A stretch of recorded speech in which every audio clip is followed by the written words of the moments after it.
What's going on, guys? Welcome back into the channel. I apologize for the delay in getting this video to you guys. I was trying to make time to actually stream the gameplay for the playoffs here in the 2021 playoffs, but haven't found the right opportunity to. So in order to keep things moving along, I went ahead and played a couple games and simulated some games. I didn't play any full games, but I did do some player locking and stuff like that, and we rolled through the playoffs to get up to the World Series. Now, I want to recap you guys on how we got here, and I had considered possibly streaming some games if any of the games became close or any of the series became close, but it turns out that both of our opponents were really not that competitive in either of these series. We kind of rolled through our opponents here, and let's go ahead and recap you guys on that and just recap you guys on how everybody's doing, and then maybe, I'm not going to make any promises, maybe we'll be able to get some gameplay up of the World Series. If not, I will see you guys with a postseason video to update you guys on things, because as you guys know, we're going to have some decisions to make with guys like Colin Moran and whatnot, and we'll discuss those in a later video. But without further ado, let's go ahead, as you guys can see with the playoff bracket there, let's go ahead and jump into the calendar, recap our games, and then we'll recap the playoff bracket as a whole. So to start off with, we obviously had our first game against Milwaukee. Now, this is a game that I played a partial game of, and it turned out very early on that Milwaukee was not going to be competitive in this game, and so that's why I made the decision to kind of move forward as we did without necessarily streaming the games to Twitch or anything like that for you guys. Like I said, I apologize. I just haven't had the time to do it like I would want to do it, which would be to stream the full games for you guys to see the whole thing. So we took an early 10-0 win here. Jamison Tyon got a really strong win against Freddie Peralta. Obviously, no complaints from me there. We got a lot of run support, and our pitching did really well. Then in the second game, we went ahead and took an 8-6 win against Milwaukee. This was actually a bigger game for us. We had a bigger lead, and then I think they made a bit of a comeback later on into the game, so it really wasn't much of a contest either, and so we took a 2-0 series lead on the Brewers with Mitch Keller getting a win here. No complaints there from me, and another reason why we decided to move forward as we did, because like I said, this series wasn't all that competitive, where Noah Syndergaard in the third game went ahead and got a win for himself as well. He had a 0 ERA through 8 innings. As you guys can see, it was a very non-competitive game. Again, the whole series wasn't competitive, which really surprised me, because like I said earlier on, Milwaukee had been one of our biggest competitors during the entire season. So that did surprise me, and I did want to update you guys on that. And then as you guys will notice here with the Philadelphia series, I expected some competition out of them, and we did not get very much competition out of them either. In the first game, it was a low-scoring affair, being 3-1 with a win for us. Edwin Diaz, as we had picked him up later on in the season, picked up a win. But what I will say about this is we started, I believe, Brandon Waddell in this one, and so he got a solid pitching performance, and he was playing against Nola. I didn't decide to reset the rotation and go with Tyon in this game just because I have confidence in the bottom half of my rotation, so I wanted to get them time early on in the playoffs. That way I could focus on my better pitchers later on. And it worked out for us. We got a 3-1 win here. We went on to play the second game where we won big. We won 14-6, and Braxton Ashcraft had a really good game, a 4.50 ERA, 6 innings pitched, got led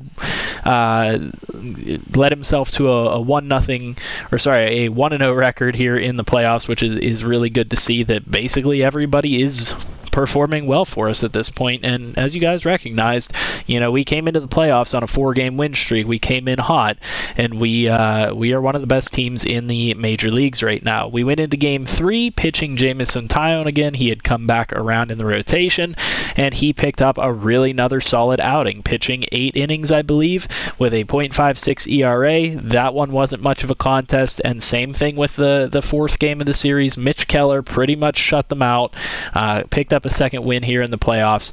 The Cy Young winner there, finishing off the Phillies and taking us to a World Series. Now, what I will say is we have Tampa Bay in the World Series, which is a really interesting opponent. And if I can get some gameplay, I'm excited to show you guys this series. But like I said, I'm not making a guarantee that I'll be able to get you guys that gameplay because my schedule has been pretty hectic lately.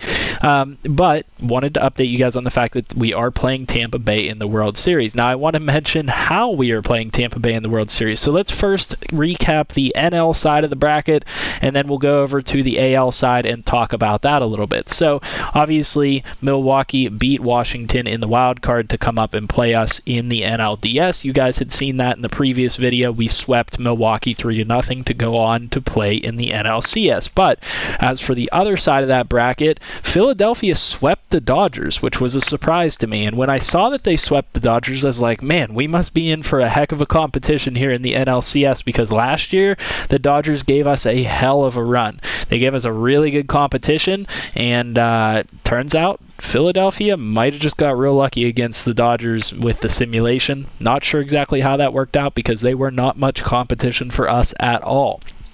Then, in the AL side of the bracket, the Minnesota Twins beat LA for the wild card game and got into a series against Houston. Houston won that series pretty handedly, as we expected, to play in the ALCS. Then Tampa Bay went up and pretty much clobbered Cleveland to take themselves to the ALCS, and this is where the surprise and intrigue came into play. Houston went up 3-0 in that series. They were up 3-0, and I was like, oh great, well, we're going to be playing Houston. You know, it's pretty obvious. We kind of predicted that to begin with, but Tampa Bay came back to win 4 straight games against Houston and get themselves to a World Series, which is just absolutely tremendous in itself.